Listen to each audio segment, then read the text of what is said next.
do Centro Espírita Regeneração de São Gonçalo. Estamos dando início à nossa reunião desta quarta-feira, pedindo as bênçãos de Jesus, o amparo dos bons espíritos, para que possamos ter uma tarde de muito aprendizado, de muito crescimento espiritual. Hoje nós vamos terminar de estudar a biografia de Bezerra de Menezes. Na semana passada, nós dissemos algumas coisas a respeito da vida deste espírito e dos títulos, os nobres títulos que ele adquiriu ao longo das suas existências. Falamos que ele tem o título de 13º apóstolo, de médico dos pobres e de Kardec brasileiro. Para refrescar só a nossa memória, dissemos a respeito das suas encarnações anteriores a que nós conhecemos, como Matias, Quinto Varro, Carlos Felipe I, Parmênio e depois no Brasil, como Bezerra de Menezes, que foi casado 2 vezes, porque ficou viúvo da primeira vez, já tinha 2 filhos pequenos, se casou então com a sua cunhada, Cândida Augusta, com ela teve mais 7 filhos, Cândida foi sua esposa até a sua desencarnação, e que Bezerra atuou com cargos públicos na política, sendo eleito, reeleito sucessivas vezes, por 30 anos. Então, nos faltou dizer sobre o título Kardec. Bezerra, como 13º apóstolo, Matias, quando então veio encarnado como Bezerra, assumiu esse título para si mesmo, já que ele tinha sido a encarnação daquele apóstolo de Jesus. E como médico dos pobres, porque ele atendia à pobreza com uma dedicação, um carinho, um amor, recebeu, então, esse título que ele mesmo mencionou como foi o título mais importante que ele havia recebido em sua vida. O único título, então, que falta nós entendermos é de Kardec, brasileiro. Então, nos reportamos ao ano de 1857. Allan Kardec lançou o Livro dos Espíritos, na sua língua original, é claro, no francês, assim como os demais livros também na língua francesa. O Espiritismo era estudado na língua francesa. E aqui no Brasil, no segundo reinado, essa língua tinha muita facilidade de aprendizado. Era uma língua nobre. Facilidade por aqueles que tinham acesso ao estudo de uma língua estrangeira. Por as pessoas cultas. As pessoas cultas, na verdade, elas tinham quase que uma obrigação em saber falar, ler e escrever em francês. Mas o povo não tinha acesso ao aprendizado dessa língua. É mais ou menos como hoje, o inglês. Vamos imaginar que os livros da codificação estivessem escritos em inglês. Com certeza, para nós, ficaria muito mais difícil o estudo da codificação, do espiritismo. Imaginando assim, nós vamos entender as dificuldades que o espiritismo encontrava no século XIX para sua divulgação. Então, em 1873, surgiu um grupo sério, Grupo Espírita Confúcio. Esse grupo estudava os fenômenos espíritas, mas com seriedade, com responsabilidade. E o doutor Joaquim Carlos Travassos fazia parte deste grupo espírita. Era o secretário-geral. O doutor Joaquim Travassos dominava não só o francês, como também o inglês. E percebeu essa dificuldade que o espiritismo encontrava nas terras brasileiras da sua divulgação, do seu aprendizado. E aí assumiu para si mesmo o compromisso e a difícil tarefa de traduzir para o português as obras da codificação. E foi às mãos das obras. Em 1875, ele traduziu primeiro o Livro dos Espíritos. E é um detalhe assim que eu quero não deixar mesmo de mencionar. A edição francesa já estava na 20ª. Depois, então, de 20 edições, é que o Livro dos Espíritos foi traduzido para o português. Isso levou 18 anos. Gente, não é pouco para uma pátria que era a pátria do Evangelho. Foi muito. Mas ele não parou por aí. Também traduziu o Livro dos Médiuns e o Céu e o Inferno. E, no ano seguinte, o Evangelho segundo o Espiritismo. E vocês podem ver aí que nós estávamos assim bem atrasados em relação aos demais países, que logo começaram a fazer as traduções para suas próprias línguas de origem. Mas, então, devemos, nosso país, o Brasil Espírita, nós devemos a Joaquim Carlos Travassos a primeira tradução das obras básicas da codificação. E esse médico nos ofereceu mais. Não somente isso, que não é pouco. Joaquim Carlos Travassos, assim que recebeu a primeira edição do Livro dos Espíritos, pegou lá no prelo, lá em próprio local de imprensa, um exemplar e correu para entregar ao seu grande amigo, Bezerra de Menezes. E foi essa obra que atraiu, então, o ilustre político para a doutrina espírita. O doutor Joaquim Travassos encontrou Bezerra de Menezes no centro da cidade. Ele estava caminhando em direção aos bondes, porque iria pegar o bonde para retornar à sua casa. Ele morava na Tijuca. Entregou o exemplar do Livro dos Espíritos e Bezerra tomou o bonde. Não era próximo e também não era rápido o trajeto, era longo, de bonde.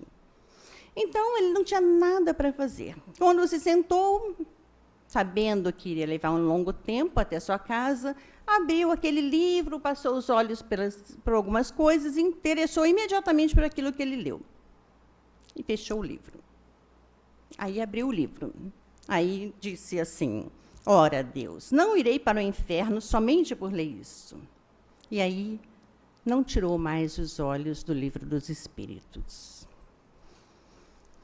Algum tempo depois, ele mesmo veio nos contar o que passava em sua mente naquele momento em que ele lia o Livro dos Espíritos. Lia, mas não encontrava nada que fosse novo para meu espírito. Entretanto, tudo aquilo era muito novo para mim. Eu já tinha lido ou ouvido tudo o que se achava no Livro dos Espíritos. Preocupei-me seriamente com este fato maravilhoso e a mim mesmo dizia: parece que eu era espírita inconsciente, ou, como se diz vulgarmente, de nascença. Isso foi em 1875 e ele estava, então, com 44 anos. Nós pensamos assim. Aí, a partir de então, já que ele leu o Livro dos Espíritos, e já que ele se identificou tanto com aquele conteúdo, tornou-se espírita. Mas, na verdade, não se deu assim. Ao contrário. Bezerra de Menezes, tal qual Kardec, foi um cético. Cético é aquele que duvida, é aquele que descrê. Mas também, tal qual Kardec, não estagnou na dúvida. Pôs as mãos às obras, e foi estudar, trabalhar, ler, buscar informações daquela doutrina. Precisava conhecer aquela filosofia. É melhor rejeitar 10 verdades do que acolher uma única mentira. Foi a instrução que o espírito Erasto passou para Allan Kardec. E parecia que o procedimento do Kardec brasileiro em muito se assemelhava com Kardec francês, o codificador. Mas a doutrina dos espíritos não podia esperar. O tempo corria rápido. E o espiritismo no Brasil começou a se desenvolver, a se divulgar dentro do que era possível. Mas nem tudo corria assim tão bem. O seu desenvolvimento também causou discórdias, desavenças, desuniões entre os seus adeptos. Por que isso? Porque uns estudavam a doutrina e se importavam com ela do seu ponto de vista científico. Outros, do seu ponto de vista religioso. Os científicos estudavam os fenômenos espíritas. Os místicos estudavam a doutrina, olhando-a como a doutrina de Jesus, buscando um ponto de interseções com a revelação de Kardec, e desejavam criar grupos de estudo da codificação. Mas, se dentro do espiritismo havia dissensões, brigas por interesses, fora do espiritismo, a situação também era delicada, não era simples. Tanto conservadores como sacerdotes a insultavam veementemente, diariamente. Os conservadores através da imprensa e os sacerdotes através dos sermões na igreja. Os centros espíritas, ainda mesmo dentro de um partido, não conheciam o que os outros faziam. Cada um cuidava das suas próprias atividades. Tinham total independência. Não havia liderança, não havia controle. Era quase uma total falta de organização e direção. O espiritismo estava em sérias dificuldades. Havia um risco de anarquia entre os adeptos da doutrina dos espíritos. Era preciso fazer algo. O espiritismo estava predestinado a se fixar aqui, na pátria do Evangelho. Mas as coisas não estavam boas. Os dirigentes espíritas se reuniram, queriam e precisavam achar uma solução para aquele problema. Rápida. E reunidos, eles entenderam que o único caminho possível era congregar, era agrupar, era unir os elementos dispersos em torno de um único centro. Era preciso instalar disciplina e ordem, onde ela não existia. Congregar os elementos dispersos em torno de um único centro. Na semana passada, nós falamos a este respeito. Quando Ismael, o guia espiritual do Brasil, escolheu o seu discípulo para vir à Terra, encarnar na terra do Evangelho, com a missão de fixar o Espiritismo aqui e unir os espíritas. Ismael disse da sua missão: agruparás todos os elementos dispersos com as dedicações do teu espírito. Os elementos dispersos, gente, éramos nós, os espíritas, que brigávamos entre nós mesmos, por interesse, a fim de que possamos criar o nosso núcleo de atividades espirituais com os elevados propósitos de reforma e regeneração. Qual seria esse núcleo de atividades espirituais que pudesse cuidar da reforma e da regeneração? A solução que os dirigentes espíritas encontraram já tinha sido prevista por Ismael muitos anos antes. A Federação Espírita Brasileira foi criada. em janeiro de 1884. A princípio no Rio de Janeiro, onde até hoje funciona a sede histórica, na Avenida Passos. Hoje tem 135 anos de criação da FEB e a sua sede principal é em Brasília. Bezerra de Menezes foi convidado. Um dos primeiros nomes a serem lembrados foi convidado para a direção da Federação Espírita, mas rejeitou o convite. Não só rejeitou o convite, mas também impediu que o seu nome fosse listado entre os fundadores da Federação Espírita. Por quê? Respondeu ele que era porque ainda não se sentia capacitado a assumir nenhuma responsabilidade doutrinária em relação à doutrina dos espíritos. Ele já estava com quase 10 anos que havia lido o Livro dos Espíritos, 8 anos atrás. Mas a federação não parou.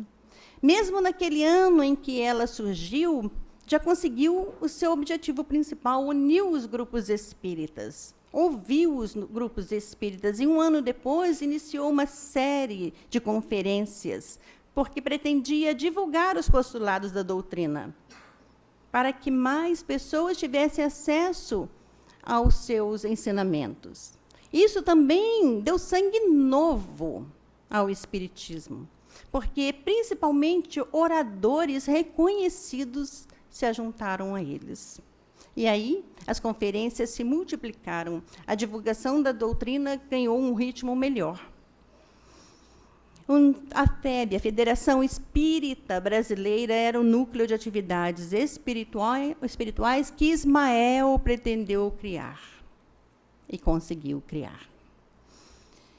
Dia 16 de agosto de 1886. A FEB foi criada em janeiro de 1884. Nós estamos falando em 2 anos e meio depois. Esse dia é memorável. É assim que os autores se expressam. É um dia memorável para o espiritismo brasileiro.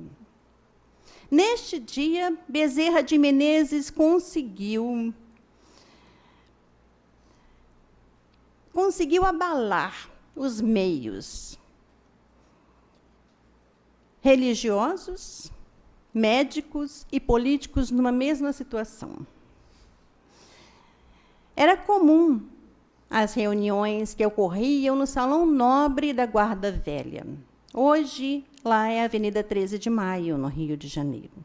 Nessa noite do dia 16 de agosto de 1886, estavam reunidas 2.000 pessoas, a elite da sociedade carioca. Bezerra de Menezes pediu para falar. Subiu ao púlpito e, do alto do púlpito, aquele eminente político, eminente médico, eminente cidadão, eminente católico, anunciou a sua adesão ao espiritismo. Bezerra de Menezes agora era um espírita. Francisco Aquarone, que foi o autor do livro Bezerra de Menezes, o médico dos pobres, nos conta que hoje, no século XXI, nós não podemos mensurar o que aconteceu naquele momento. Enquanto o médico dos pobres, lá de cima do púlpito, estava calmo, sereno, o auditório estava em reboliço. Uns estavam surpresos, outros estavam perplexos, e, principalmente, a classe médica estava desapontada. Todos os jornais noticiaram o fato no dia seguinte. Mas o que importa é que a sua palavra começou a vibrar em prol da doutrina e repercutiu de modo diferente no coração dos espíritas. Bezerra de Menezes foi diferente de todos os demais.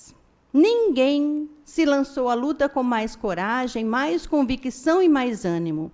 Nenhum conferentista. conferencista, mesmo que reconhecido, conseguiu a projeção que Bezerra de Menezes alcançou.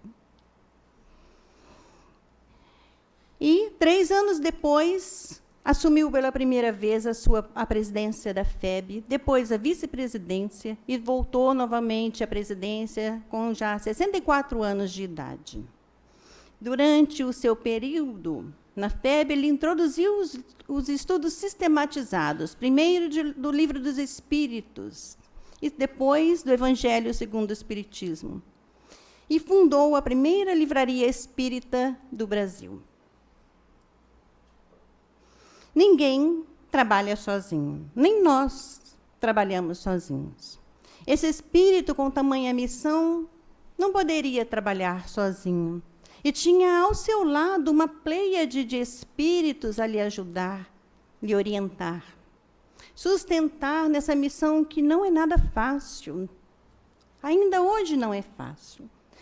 Ele tinha vários espíritos, mas o seu guia espiritual nessa missão foi Santo Agostinho.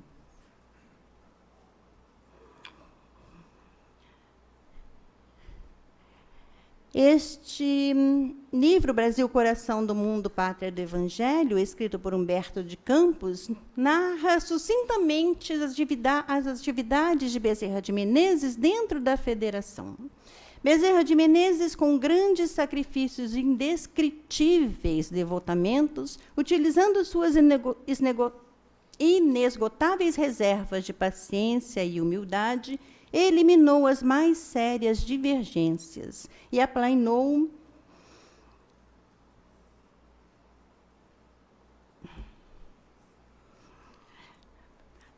as divergências, vamos dizer assim. Fraternizando com todos os grupos, Bezerra os conduzia suavemente à sombra da bandeira de Ismael, o grande emissário de Jesus. Bezerra soube lidar com todas as personalidades, mesmo aquelas que eram mais combativas, mesmo aqueles mais indóceis. E foi assim, aplainando aquelas dificuldades, as disputas, as dissensões, que ele conseguiu unir os grupos espíritas no mesmo objetivo. Trabalhou em todas as frentes pela defesa e divulgação do Espiritismo no Brasil. Começou atendendo a solicitação da União dos Espíritas, que pediu que ele defendesse o Espiritismo do ataque que a imprensa colocava diariamente ao Espiritismo. Ele combateu o ataque da imprensa através da divulgação dos postulados da doutrina. Começou pelo jornal O País, que era o mais importante, não só no Rio de Janeiro, como em todo o Brasil, o mais lido. E nesse jornal O País, com o pseudônimo de Max, ele publicou artigos todos os domingos durante 5 anos. Esses artigos em defesa do Espiritismo são tão ricos, tão doutrinários, que muitos e muitos anos depois, a FEB transformou em uma tríade de livros com o mesmo nome, Espiritismo e Estudos Filosóficos. Como era a imprensa que combatia o Espiritismo, foi através da imprensa que ele achou o meio, o recurso para elucidar, esclarecer sobre a doutrina. Por isso, depois de trabalhar no país por 5 anos, foi para a Gazeta de Notícias, para o Jornal do Brasil e dentro da FEB, do órgão, o Reformador, que ele também colocou artigos sobre o Espiritismo. Mas não parou aí. Escreveu inúmeros livros e fez a tradução, a primeira tradução do livro Obras Póstumas do francês para o português. Por 11 anos, Bezerra de Menezes esteve à frente da divulgação do Espiritismo. E por quê? Dedicou-se, empenhou-se, usou de sua inteligência, do seu talento, em favor da doutrina dos espíritos Ele tem o título de Kardec brasileiro. Depois que deixou, finalmente, depois de 30 anos, que resolveu sair da política, aí sim, se dedicou ainda mais à profissão que ele de fato amava, que era a medicina. Já não atendia mais na sua casa, já não atendia mais no consultório do centro com aquele amigo recém-formado. Agora atendia no fundo dessa portinha, que era a farmácia de um amigo também espírita, o Cordeiro. Ali dentro, ele ficou durante os últimos 5 anos da sua vida, dedicando-se aos pacientes.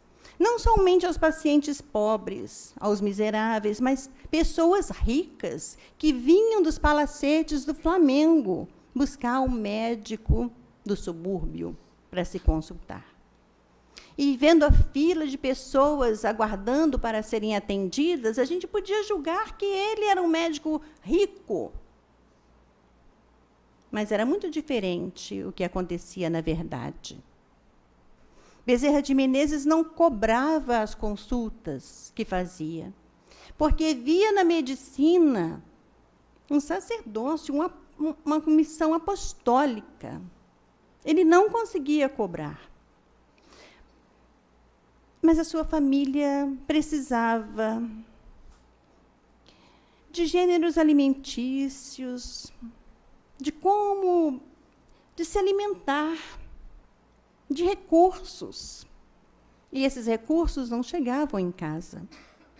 Por isso, Cândida Augusta, a sua esposa, foi buscar o senhor Cordeiro, pedir a sua ajuda, porque a situação estava aflitiva dentro do seu lar. Cordeiro não sabia o que se passava, mas prometeu ajudar. E conversou com Bezerra de Menezes, que a princípio relutou em cobrar as consultas, mas depois concordou, porque não podia deixar a sua família passar necessidades. Combinaram que seria cobrado o menor valor possível, 5.000 réis, e somente daqueles que pudessem pagar. Dr. Bezerra de Menezes fez um único pedido, que o dinheiro não viesse para suas mãos, porque ele não saberia conservá-lo consigo. Para o primeiro necessitado que aparecesse, ele daria, porque não conseguia ver o sofrimento dos pobres. Então, Dr. Cordeiro receberia o dinheiro e ele mesmo entregaria pessoalmente a Cândida Augusta. E foi ali, naquele consultório, que a bondade desse espírito atingiu o apogeu. A medicina era sua missão apostólica. E ali, naquele consultório, no fundo daquela farmácia, ele via no paciente o espírito sofrido. E não medicava somente o corpo, mas medicava a alma. Enxergava as amarguras daquele espírito, suas necessidades e provações. Investigava seus sentimentos e sondava suas dores morais. Receitava, mas aconselhava com bondade. Dava medicação para o corpo e bálsamo para o espírito. Possuía o amor pela humanidade. E quando o doente se despedia e ia, a dor espiritual, a dor moral, ficava naquele consultório. Virada do século. Século XX, janeiro de 1900. Bezerra de Menezes sofreu um acidente vascular cerebral. Os seus músculos não mais se contraíam. Seu corpo não se mexia. Seu rosto não poderia fazer mais nenhuma expressão. Mas os seus olhos mostravam a vida íntima daquele espírito. Seus olhos brilhavam muito, brilhavam mais. E transmitiam a paz que aquele espírito, embora no sofrimento intenso de 3 meses, tinha dentro de si. Porque o corpo sofria, mas o espírito estava aureolado, brilhava.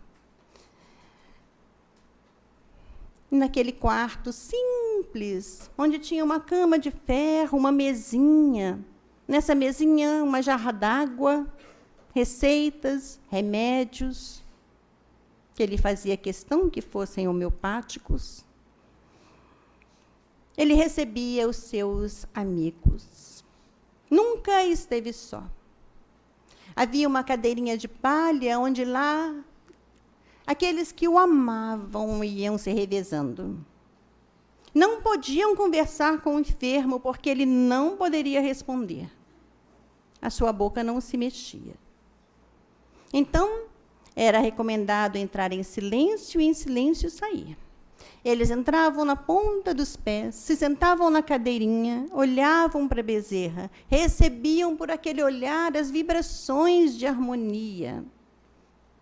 E antes de romper em choro, saíam daquele quarto. Seus olhos eram sempre tão mansos, sempre tão suaves, e espelhavam uma bondade tão sincera, que não havia como resistir à sua fascinação. Saíam depressa daquele quarto. Daquele quarto onde em breve alguém iria partir e deixar tanta gente órfã da bondade.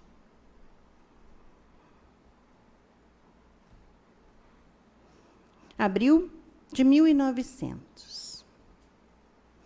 Bezerra, acorde. Ele abre os olhos e vê um espírito feminino, belo. É você, Celina? Sim, sou eu, meu amigo. A mensageira de Maria. Maria, a mãe de Jesus, pediu-me para te avisar que você já está na vida espiritual. Atravessou o portal da eternidade. Seus companheiros das lutas espíritas e os seus parentes vieram recebê-lo. Bezerra ouve vozes, muitas vozes lá fora, e tenta se levantar. Celina o ajuda e o leva até a varanda. Ele olha aquela multidão de pessoas que estão acenando, algumas emocionadas, e não reconhece ninguém. Celina, quem são? Não reconheço ninguém. Não reconhece ninguém? Ela pergunta. São aqueles que você consolou sem nunca perguntar-lhes o nome. São os espíritos atormentados que chegaram às sessões mediúnicas e sua palavra lhes caiu como um bálsamo. São os esquecidos da terra. São os destroçados do mundo a quem você estimulou e guiou. São eles que o vêm saudar no pórtico da eternidade. Aí é a vez de Bezerra se emocionar. E, por fim, consegue falar e dirige a Celina as palavras do seu coração, da sua experiência. A felicidade sem limites existe, minha filha, em decorrência do bem que fazemos, das lágrimas que semeamos no caminho para tapetar a senda que um dia percorreremos. Bezerra se encontra, então, de novo na vida espiritual e por lá fica, em um determinado momento, em uma reunião de espíritos. Celina, a mensageira de Maria, retorna. Agora, em suas mãos, tem um livro de luz e lê para que todos ouçam. Dr. Adolfo Bezerra de Menezes. A mãe de Jesus manda convidar-te para sair das sombras do planeta terrestre. Ela te oferece qualquer astro do sistema solar para reencarnar. Bezerra se levanta e todos olham para aquele espírito. Abaixa a cabeça e fala assim: Celina, minha filha, eu não mereço tudo isso. Se me fosse lícito pedir alguma coisa, se eu pudesse solicitar algo, eu te pediria levares à senhora o meu requerimento, pedindo misericórdia para as minhas imperfeições. E se me fosse lícito pedir algo mais, eu pediria a Maria, a Santíssima, que me facultasse a honra de continuar nas sombras do país verde e amarelo, do Cruzeiro do Sul, atendendo os infelizes. E que eu não tenha o direito de ser feliz enquanto os meus irmãos do Brasil estejam angustiados. Então, intercede tu, minha filha, junto à nossa mãe, para que ela me permita a caridade de permanecer nas terras do Cruzeiro até o momento em que o país saia das sombras. Celina precisa levar a resposta a Maria. Daí, dentro em breves instantes, Celina retorna. E no céu, cheio de estrelas cintilantes, uma mão segurando uma pena antiga aparece. E ela traz a resposta de Maria. Doutor Adolfo Bezerra de Menezes, o teu requerimento dirigido à senhora foi deferido. Ficarás nas terras verde e amarelas do Brasil, nas sombras do planeta, atendendo à dor, até o ano 2000, quando terás brindado 100 anos de abnegação, renúncia, de doação total. 100 anos seria 2000. Nós já estamos em 2019, mas Bezerra de Menezes pediu permissão para permanecer no Brasil enquanto o planeta não saísse das sombras. Nós ainda não saímos das sombras. Por isso ele permanece ligado a nós. Agora me refiro ao Livro dos Espíritos, na questão 886, quando Kardec perguntou aos espíritos qual seria, segundo Jesus, a concepção de caridade. A resposta que os espíritos deram é a descrição da intimidade de Bezerra de Menezes. A caridade, segundo Jesus, abrange todas as relações com os nossos semelhantes, inferiores, iguais ou superiores. Ela nos manda ser indulgentes e os proíbe humilhar o infortúnio. O homem verdadeiramente bom procura elevar o inferior aos seus próprios olhos, diminuindo a distância entre ambos. Foi tudo o que ele fez durante a sua vida. Na semana passada, terminamos com este slide, onde Bezerra define a vida, as dores, as dificuldades, ao lado de Jesus e distanciado de Jesus. Com a frase tão bonita: sem Jesus, uma flor tem 1000 espinhos. Com Jesus, um espinho tem 1000 flores. Faltava algo. Faltava falar do Kardec brasileiro. Então, hoje, o nosso slide está completo. Bezerra de Menezes também tem a frase: solidários seremos união. Separados uns dos outros, seremos ponto de vista.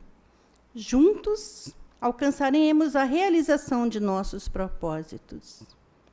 Bezerra de Menezes parecia uma antena captando o ideal de Jesus e de Allan Kardec. Essas palavras de Bezerra me fizeram lembrar das palavras do Espírito Verdade, nos dizendo: espíritas, amai-vos. é o primeiro mandamento. Instruí-vos é o segundo. Nós terminamos aqui o estudo da biografia desse Espírito, que está conosco todos os dias, em nossas atividades espirituais, dando sustento, amparo à nossa casa. Eu agradeço a oportunidade de ter feito o estudo e trazer este estudo para vocês, porque nós ganhamos muito por conhecer um pouco mais do mentor do Centro Espírita Regeneração. Não podemos continuar achando que Bezerra de Menezes foi um médico homeopata de coração bondoso, generoso. Ele foi muito mais. Obrigada, então.